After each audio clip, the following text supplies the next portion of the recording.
So the next item is say after repairs is depreciation 73,000 rupees. So we have already discussed depreciation allowed is 54,000, but he has charged extra or excess repairs, sorry, depreciation 73,000. So therefore the excess depreciation is to be eliminated, or it has to be added back to the P&L account. So I'll take it as depreciation 73,000 minus 54,000. So let us calculate the extra here. So this comes to how much? 73 minus 54, 19,000. This comes to 19,000. And then we have general expenses. So pertaining to general expenditure, there is no adjustment given and it is allowable. And then legal charges. So the entire amount of legal charges of 6,000 is as given, it is pertaining to in connection with the purchase of land, which is a capital expenditure. So again it has to be added back. Legal expenses 6,000. And then we have income tax appeal expenses. See, if it is a payment of income tax itself, it is not allowed. If the income tax appeal expenditure or any expenditure relating to the processing of income tax payment or wealth tax payment or any other tax payment is allowed, but not exactly the amount paid as tax, that is not allowed. So therefore this is not an allowable expenditure, so it has to be added back. So I'll take it as income tax, the income tax appeal expenses. So this is taken as a expenditure. It is an appeal expenditure, not the tax paid itself. So, and then next is audit fees. Of course it is no allowable expenditure. And then we have LIC premium, life insurance premium paid. See, life insurance premium paid is a personal expenditure. This is paid on the life of the assessee here. So life insurance cannot be paid related to the business activity. So therefore it is a personal expenditure which is to be removed. So life insurance premium paid 46,900. 46,900. And then we have fire insurance. Of course it is a business expenditure. And then we have college fees of daughter. College fees of the daughter is 30,000 rupees. So it is again, it is the daughter's, the assessee's daughter's payment. So therefore it comes under family expenditure or personal expenditure or domestic expenditure, you can say whatever. So that is to be removed here. So therefore we'll take it as college fees of daughter, that is given as 30,000.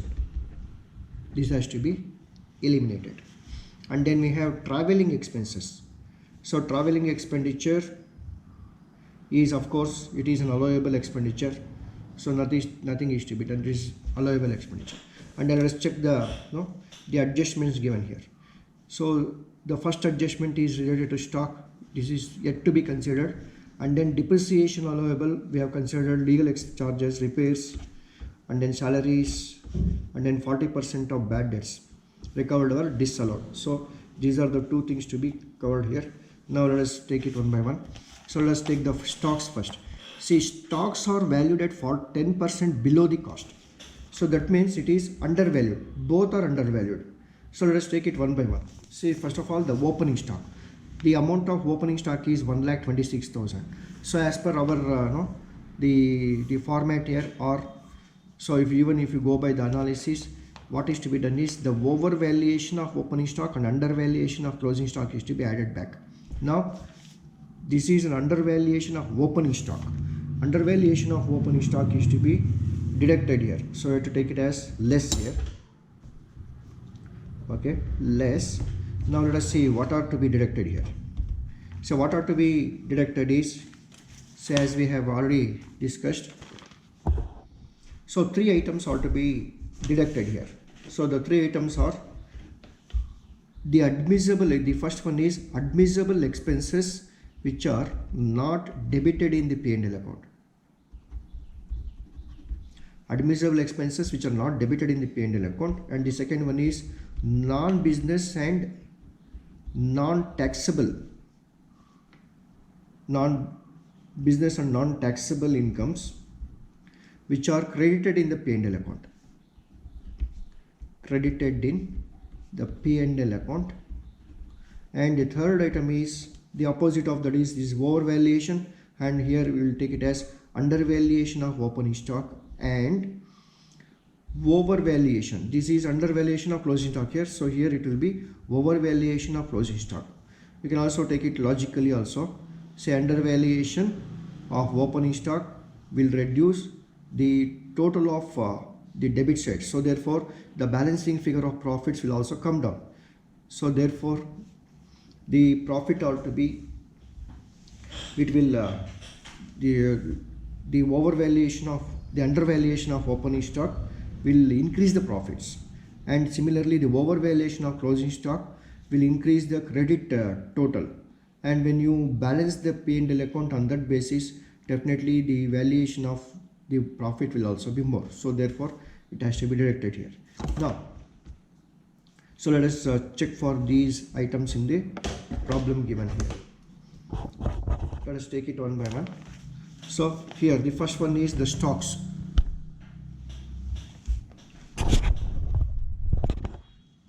The opening stock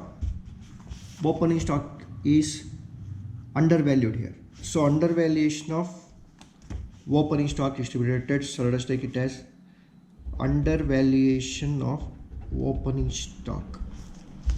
Undervaluation of opening stock. The amount of opening stock is 1,26,000, and now this 1,26,000 should be taken as 90% because it is undervalued by 10%. So therefore this is equal to 90%. Let us take it as into 10% because 10% is taken more here. So calculating 26, and this will be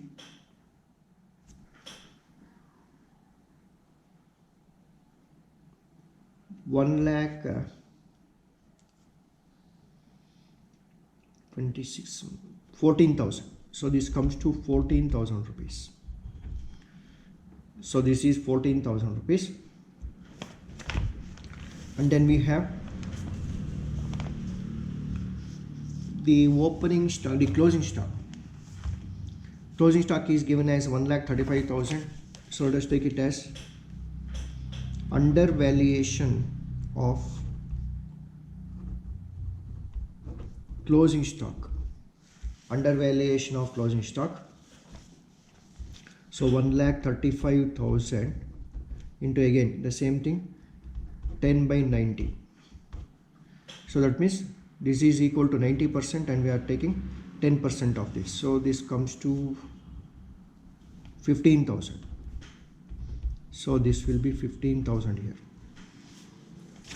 So now stock valuation is over, and then so the other things here. So let us now look into the other items on the credit side. All the debit items are considered. Now let us take it one by one. So rent from house property, 44,000. So rent from house property is not a business income, so but it is credited in the P&L account, so therefore it is to be considered here. So let us take it as income from house property. It is given as 44,000. And then the other item is dividend received. See, let us take it as dividend received is nothing is given. Dividend received is from an Indian company. We can take it as it is a non-taxable income, so therefore it is to be eliminated. So dividend received,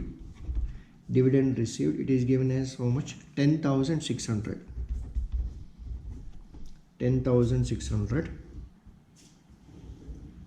And then we have bad debts recovered 15,000. So we have an adjustment here. 40% of bad debts recovered were disallowed earlier. So therefore bad debts recovered, and bad debts recovered, how much of bad debts recovered is to be always taken is those bad debts which were recovered but which were not allowed earlier should be taken. So now it says that 40% of bad debts recovered were disallowed earlier. That means it is not allowed earlier. So therefore to that extent it has to be taken. So now calculating this 15,000 into 40% of that. So 40% of 15,000. So this comes to 6,000. This is to be eliminated. And then the other item is interest on debentures. See, interest on debentures is a item which comes under income from other sources, and it is not a business profit, so therefore it has to be eliminated. Interest on debentures, 18,000. 18,000. And the next item is miscellaneous expenditure is allowed, and then gifts from relatives. Say gifts from relatives is a item which again appear under income from other sources, so therefore it is not a business income at all. So let us take it as gifts from relatives, 70,400. And then so these are the items. So this is the last item here. So now we have taken all the three types of adjustment to be made, that is